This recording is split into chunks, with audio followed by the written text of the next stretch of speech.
Keeping Up with Jones, the Lonnie Jones podcast adventure, is brought to you by TKM Incorporated. This company, located in Moss, Tennessee, specializes in erosion control, hydroseeding, hydromulch, silt fence. They do minor excavation work, and they also provide traffic control and construction signs. Their mission is keeping people safe. Their passion is wishing that all men could be saved. TKM stands for The King's Men. If you'd like to contact The King's Men, you can contact them at 931-243-3958, 931-243-3958, or you may email them at tkminc2001@twlakes.net. That is tkminc2001@twlakes.net. The King's Men, in partnership with Keeping Up with Jones, the Lonnie Jones podcast adventure.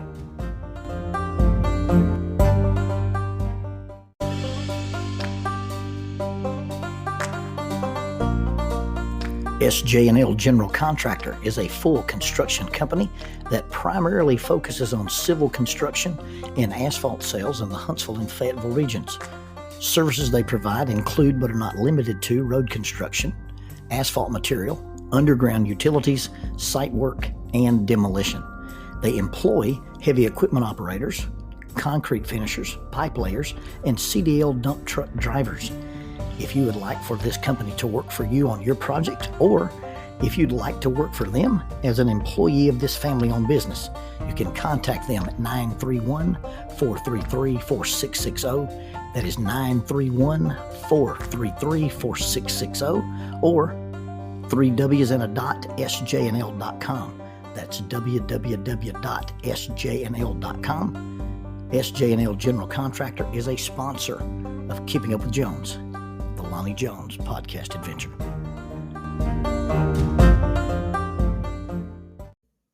This episode is being recorded in the sunroom of a little house that was built in the 1920s, and it's in Burkesville, Kentucky. It's known as Creekside. It's a little Airbnb that some church members here own, and they've allowed me to stay in it while I'm doing the seminar in Salina, Tennessee. This is a beautiful, charming little house, and they've got this sunroom, and I set my podcast stuff up, and I'm sitting here looking at the beautiful scenery. It's a little misty rain, and there's green rolling fields all the way up to you can see the small mountains in the background. I've seen wild turkey. I've seen deer. It's just a beautiful little thing. And then in front of the house is a creek that flows into another smaller river. And it's just beautiful. It's called Creekside. Now, I'm staying here as part of this seminar that I'm doing in Salina, Tennessee. Now, when I first show up at this charming little house, it's a little later than most people want to go on the two-lane back roads in Kentucky. And I've made references to my first trip to Kentucky years and years and years ago. And so I knew I was going to be close to the Kentucky line. I've been up in Salina before, and I'm heavily armed. So when I pull up to this little Airbnb, the first thing I get out of the car is my Dan Wesson with the rear-mounted Trijicon sight. And so I go into this little Airbnb and I clear the thing from top to bottom, make sure there's no heffalumps, woozles, varmints, or other things living in the house. And then I began to unpack. Well, I chose the back bedroom mainly because it's the one closest to the restroom and the shower. And so I'm sitting here getting ready. It's dark, and I'm trying to put all my stuff together. And the thought comes to my mind, what's the chances of a house built in 1920 having some poltergeist or having some legends about it, especially in the backwoods, dark hollows of Kentucky? And because just being efficient with my organization, I just took my suits and hung them on the doorknob of the bedroom. Now, I pushed this little door closed so I could organize my stuff, and the thought about the ghost comes to my mind, and I didn't realize that my suits were heavy enough to make this little doorknob not adequate to latch. And so while I'm thinking about staying in a house built in the 1920s in the woods by myself in Kentucky, the door slowly starts to swing open. Now, had Jackie been with me, we would have left. we would have been done. We would have gone somewhere. We would have camped at a state park. But I'm not too worried about stuff like that. And like I said, I've got my 45. So I close the door back and get organized. Now, Jackie's not with me. That's a significant part of this story because you see, she had foot surgery. Now, she was supposed to have foot surgery on February the 3rd. But unfortunately, because of some of the things that happened with me, I used up all of our surgery moments in the great scheme of the universe. And so Jackie had to delay having her foot surgery until April, late March, early April. And so I make this trip out of town and she's at home. Now, I'm not a neglectful husband. She's got a good little walking boot and she's been getting around good. And we even did a test run where she drove herself to church. And so she's adequate to do what she needs to do. But I'm still trying to keep her off her foot. I'm still trying to be as good a caregiver for her as she was for me when I was convalescing. So I'm getting ready to go to this little speaking trip. Now, I've got to find coats that'll fit. So far, I only have 2 coats. I have some old coats that are size 44s, and I wear a size 46 short. And so I put those on. I look like a homeless person. I've not ever been this small in my life. Well, not in my adult life. And had I been this small in high school, I'd have picked on myself. But anyway, I find the 2 coats I can wear, and I get my dress pants that I can wear, and I get the new shirts Jackie bought me that I can wear, and then I'm putting my running shoes and some sweatpants together, and I got to find my wireless bone conducting headphones so in case I get to go for a run. And then I get a text from Nick Melton that says, hey, we're going to do a CrossFit workout on Saturday. Would you like to join us? So, hey, I got to put some stuff together that's appropriate to wear to CrossFit.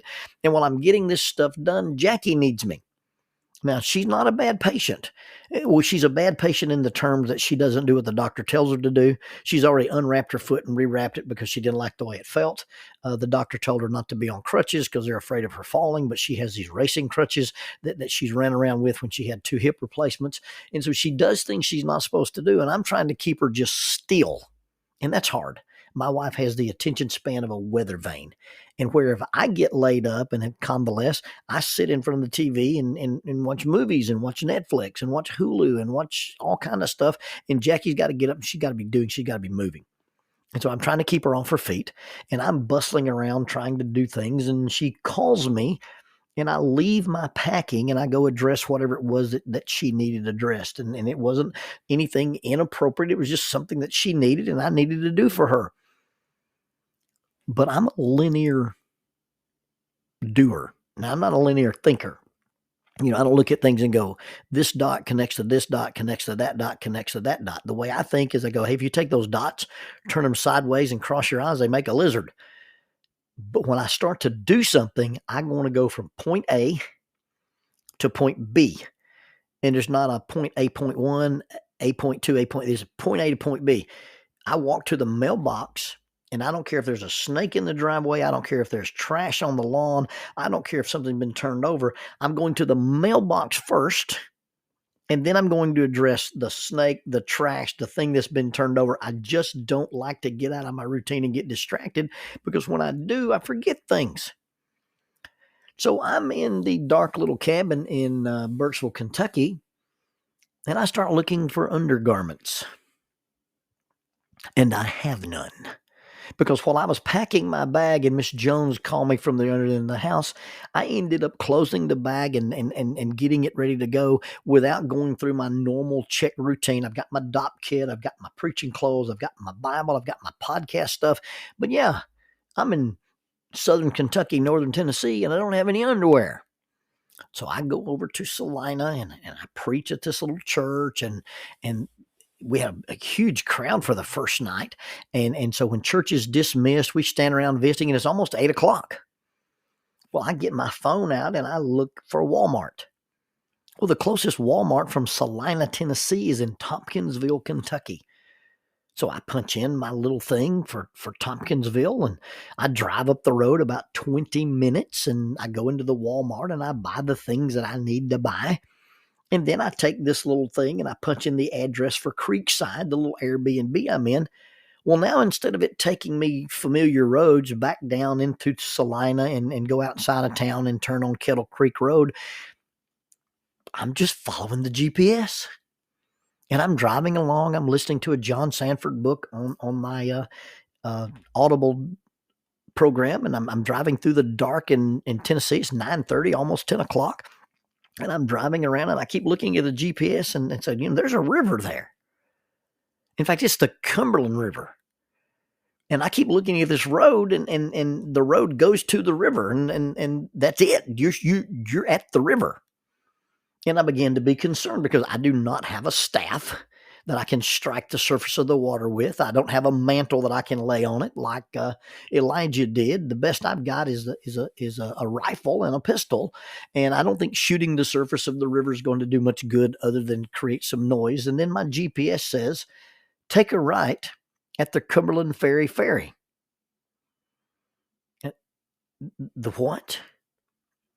The Cumberland Ferry. And so I drive down this hill, and it's a steep hill, and there's a hairpin curve, and then there's the river. If you keep driving, you're going to baptize the tactical Toyota, and then sitting there beside the river is this ferry. And not Tinkerbell, not that kind of ferry. It's Ferry. It's a large blown up version of Daryl Pickles' fishing boat. It would probably hold maybe 3 vehicles bumper to bumper.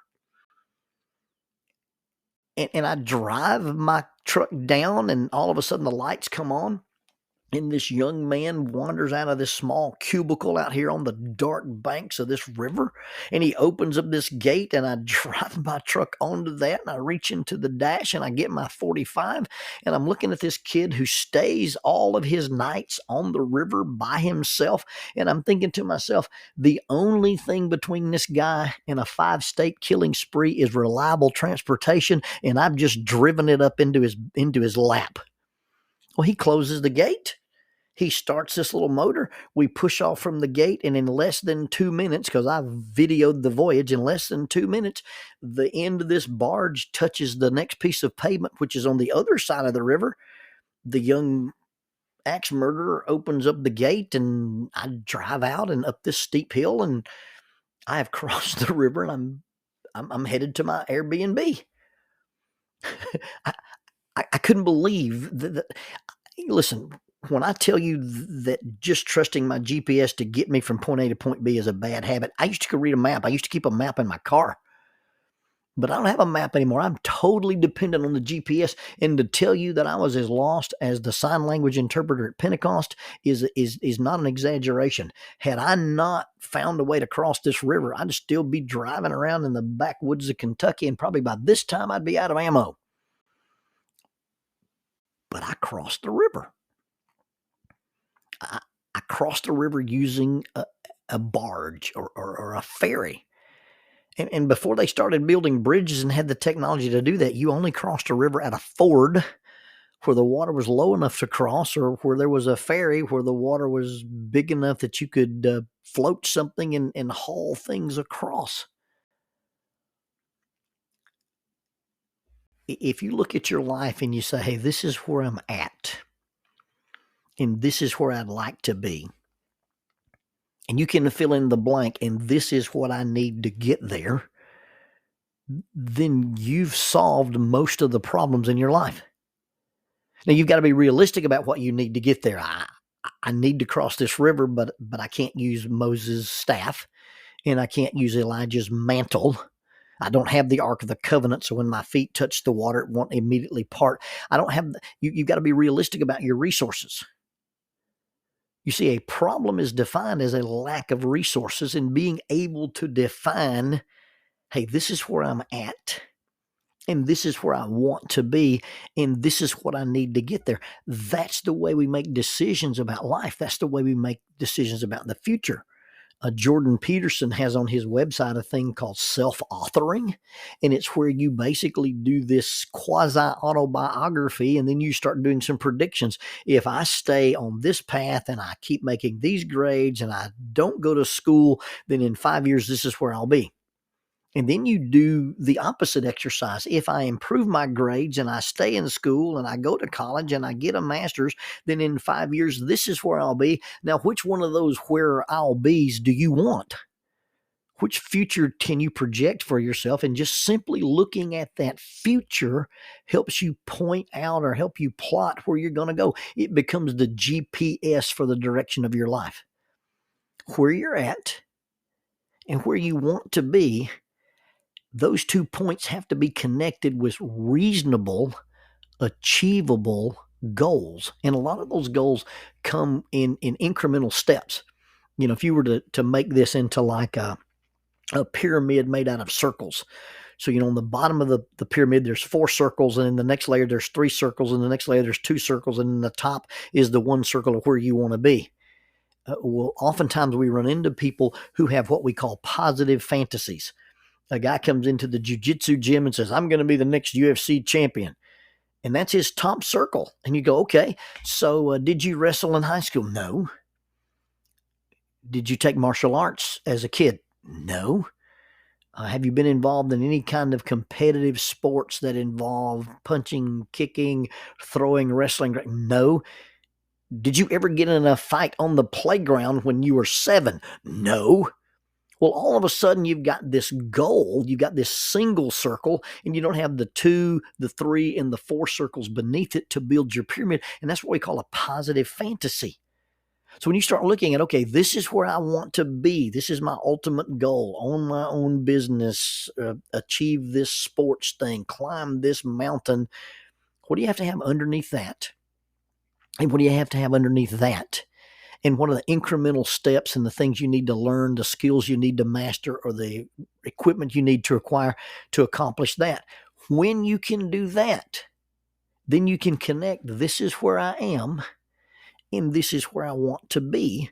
And when you can identify, this is where I am, this is where I want to be, and you can fill in the gap of what's keeping me from being there, whether it's a barge, a rope, a bridge, or anything else like that. Once you can identify the missing resource, then you've plotted the GPS path for the success or the goal or the thing that you want to do in life.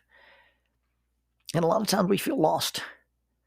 A lot of times we feel like we're driving on the back roads of Kentucky and we're headed for the river and we don't know how we're going to cross the river. And we're thinking, I don't see a bridge and I can't part the water. And out of the blue, this unexpected fairy shows up.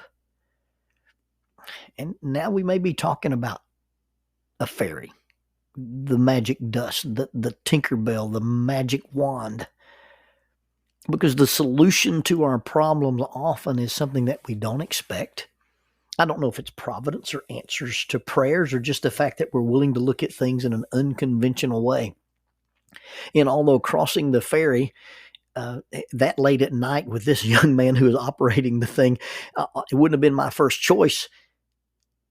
It saved me an hour's drive to retrace my steps back to Tompkinsville Walmart and then go from Walmart back into Salina and then outside of Salina and back across the Kentucky line. You can get where you need to be, but I recommend getting there by the most direct route. And the most direct route is taking an inventory of your life and asking, what are the resources I'm missing? Now, sometimes that's education. Sometimes that's finances. Sometimes that's maturity. Sometimes that's self-insight. A problem is defined as a lack of resources, and a dysfunction is described as a misuse of resources. It would have been real easy to refuse to ride the ferry because it was a little spooky and somewhat intimidating, but as it turned out, that unconventional way of crossing, because I've never crossed a body of water on a ferry sitting in my truck before. But once I did it, I was so much closer to my destination. I was so much closer to my goal. I was so much closer to Creekside than some avoidant, circuitous route that would have been not only inefficient, but dysfunctional. Where are you? Where you want to be? Fill in those gaps and you'll find yourself at your destination.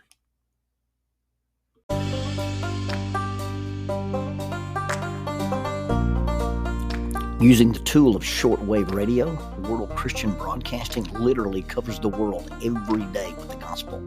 They use 2 large curtain antennas. One is located in Anchor Point, Alaska and the other in Madagascar. They send out messages that are recorded at their international home in Franklin, Tennessee. They make available 40 hours of broadcast every day. The broadcasts are made in English, Chinese, Russian, Spanish, Portuguese, Korean, English for Africa, and Arabic. They would love for your group to visit them. You can bring your ladies group, your youth group, or your men's group. Just give them a call at 615-371-8707, 615-371-8707, or you can go to worldchristian.org, find the Donate Here button, and make a financial contribution to support this work that literally covers the world every day with the gospel. World Christian Broadcasting, in cooperation with Keeping Up with Jones, the Lonnie Jones podcast adventure.